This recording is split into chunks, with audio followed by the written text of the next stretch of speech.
pretty sure you guys all know what I'm talking about. You can have the most extensive video game library imaginable and still have the hardest fucking time picking something to play. My personal collection isn't that very large, both physically and digitally, but Gamer's Block still manages to sneak up on me on the occasion. But then I remembered, there was always a game I wanted to try out to see if it was any good or not. I've alluded to it in the past a few times, but thanks to a generous donation from a fan of this channel named Chris, I can finally find out. And Chris, thank you once again for your contribution. Sonic Team is primarily known for one franchise and one franchise only, but every once in a while they feel the need to tread uncharted waters and try something new for the sake of variety, I suppose. I'm not that familiar with Sonic Team's non-Hedgehog related titles, so I guess if I'm going to start somewhere, it's with Billy Hatcher and the Giant Egg, produced for the Nintendo GameCube in 2003, with a PC release following 3 years later. My earliest memory of Billy Hatcher was a commercial that was going to the rounds during the game's release, and I remember not being convinced. The first time I saw Billy Hatcher in action was via Sonic and Sega All-Stars Racing, but that doesn't really give a player any idea of how the original game plays, nor did the vacuum gun in Shadow the Hedgehog, so once again I was left unconvinced. Well, the time is now to see what Billy Hatcher and the Giant Egg is all about, so let's start with that plot. And damn, this is probably one of the most basic stories I've ever experienced. A mystical realm called Morningland threatens to have its morning stolen by Dark Raven and his murder of crows. I wasn't aware something like the morning could be stolen. I guess if you blew up the sun you could do so, but I'm overthinking this. Why am I suddenly thinking of Super Mario Sunshine? Fearing that Morningland will be trapped in perpetual darkness for all of eternity, because a land existing in perpetual daylight is a far better option, the god of Morningland summons Billy Hatcher and his friends, a group so young that they can't even speak any coherent sentences no matter what the language.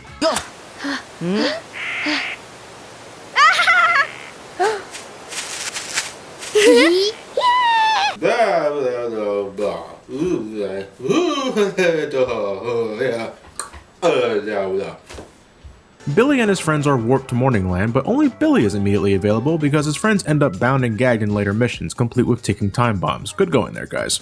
Shortly after arriving, the god of chickens notifies Billy that the elders of Morningland have been sealed inside golden eggs, and Billy must prove his courage by utilizing the legendary chicken suit, which lets him use the power of the eggs. He then must travel all across Morningland to release the elders from their golden prisons, and I'm fully aware, Billy needing to demonstrate courage in a chicken suit reeks all sorts of irony, but I'm willing to think that was intentional, or not. The demographic for this game seems to be for those that think Sonic the Hedgehog is too edgy. Billy Hatcher's art style in both character and enemy design, its sound direction, the exceptionally simple premise, it all just screams juvenile, which I suppose is fine for a younger mind, but for someone say my age who's just now satiating a curiosity he's had for a few years now, things get exceedingly lackluster in almost no time at all. You're told your main mission at the very beginning of the game. Use your legendary chicken suit and your courage to save the elders inside the golden eggs, and defeat the crows to bring back the morning sun in Morningland. But the chicken god still insists on hammering this mission statement in your head at the start of every new world you visit.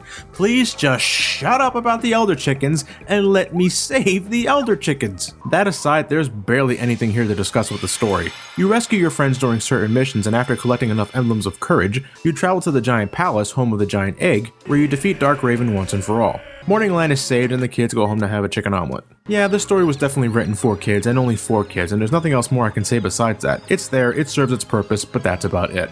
But Mario games often have incredibly simple stories and still deliver on the gameplay, so let's strap on that funky chicken suit and see how this game plays out.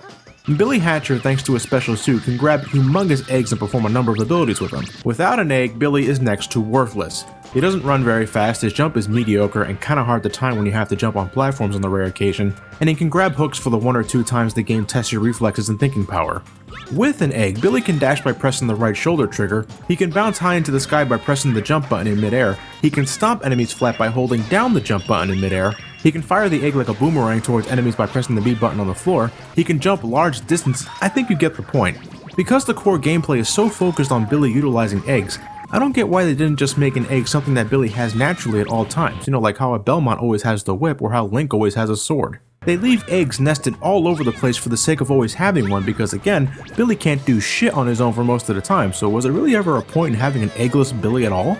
The enemies of Billy Hatcher take many forms, some as small as bats while others as large as giant cats. But size isn't really a concern, you destroy them all the same way, you just smack them with your egg either by shooting it at them or by simply squishing them flat, which is usually the better option.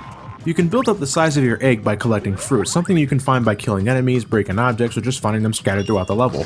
You're not so much collecting fruit, but more like squeezing it to get all of the juices, so you have to actively crush the fruit with your egg in order to absorb it, which is more awkward than just collecting it by touching it, especially when the fruit is next to a wall or something like that.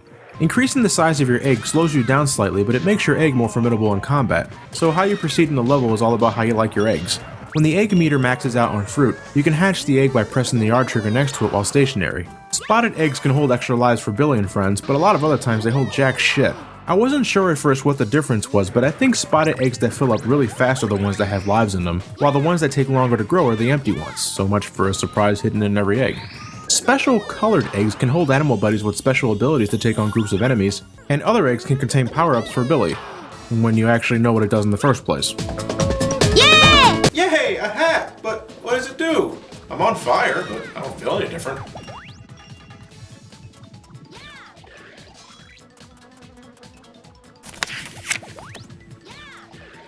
Nope, nothing.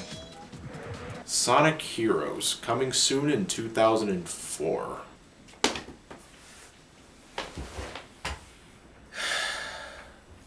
Not every power-up is as cryptic as the fire hat, and you can later read what the power-up does by viewing the egg gallery, but a little more clarity would have been nice. If we're going to talk about the power-ups themselves, they're okay for a lack of a better word. Some can partially benefit Billy by making him jump higher or refill his health slowly, and some can change the property of the egg's element or increase its defense by turning it into steel. But these are really minor differences, and despite the power-up, I still ended up killing enemies in the same way, crushing them with eggs.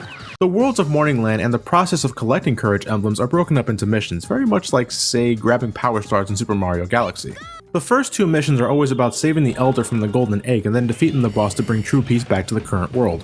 After that, you either reach the end of an obstacle course, defeat a large sum of enemies, rescue a friend from impending doom, race to the finish with a large animal, collecting coins under a time limit, or save a certain number of chickens, and it's like this for every single world, and it starts to wear thin very quickly. This even applies to boss battles, where you just wait for them to show their weak point and then you repeatedly smack them with your rolling egg. There's not much pizzazz in this at all. What makes this all worse is controlling Billy while he's holding an egg. It's true that the number of things you can do with the egg are pretty cool, but when it boils down to your most basic platforming, whether it's avoiding stage hazards or ascending to higher areas by bouncing with the egg, that's when Billy Hatcher goes from an adequate game to a frustrating one. Maneuvering eggs to flatten enemies is great. Maneuvering eggs across terrain is not. The control is so goddamn loose when you're attempting to be precise, often leading Billy to prematurely stop, releasing the egg while doing so. When I'm preparing for a tight jump, I feel compelled to constantly move in circles with the egg because if I start moving from a complete stop, there's a good chance I'm going to fall off the platform because of quirky collision detection. When Billy lands from a jump, he can't seem to decide whether to stop in place or continually roll for a few added feet, once again causing me to react prematurely and cause death. There is absolutely no sense of flow when it comes to jumping with the egg. That doesn't compare to what's without a doubt the most aggravating issue of Billy Hatcher, jumping to higher ledges. When Billy performs a bounce jump, he spins horizontally with the egg instead of simply being on top of the damn thing. Depending on Billy's position, when you reach the higher ledge, there's an 80% chance of Billy falling off of the damn thing while the egg now sits up in a place you can no longer reach. When this happens, and it will, you can either ditch the thing for another egg that's nearby hopefully, or in the case when it's the only egg available at the moment, you have to wait for it to disappear and then go back to its respawn point. This pisses me off on a level similar to the shit I went through in Ghosts and Goblins because it's not something you can exactly predict or control. It doesn't matter if the egg is big or small, Billy will fall off of the damn— oh, for fuck's sake!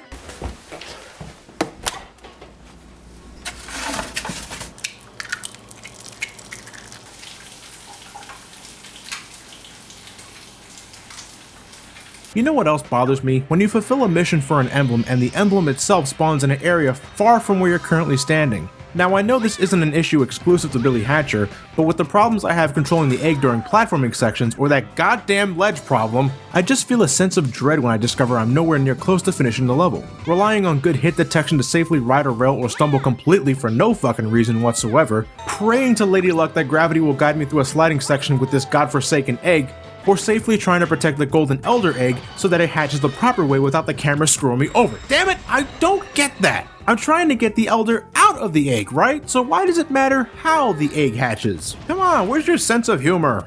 If getting the stage's emblem isn't enough for you, each level has 5 golden chick coins you can collect for the sake of collecting. But it just so happens that you can unlock special eggs by collecting enough of them, namely other Sega characters. Don't think too hard about that. But yeah, you can unlock Sonic for some high-speed assistance, Tails for pretty much the same thing, and Knuckles for some hard-hitting destruction. No Dr. Eggman though, and I can't help but feel that was a missed opportunity. It's not just limited to Sonic cameos, you can find Knights after a while, and other Sega characters that I don't particularly care about at the moment. There's a battle mode you can play for some multiplayer action, but it's about as exciting as watching two people trying to squish each other with giant eggs. You can either try to deplete all of your opponent's health, or try to hatch more animal eggs than the other.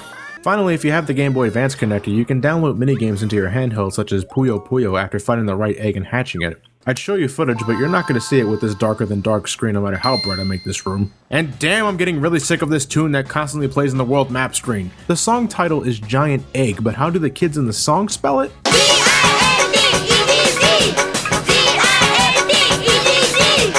That's some good Gint egg.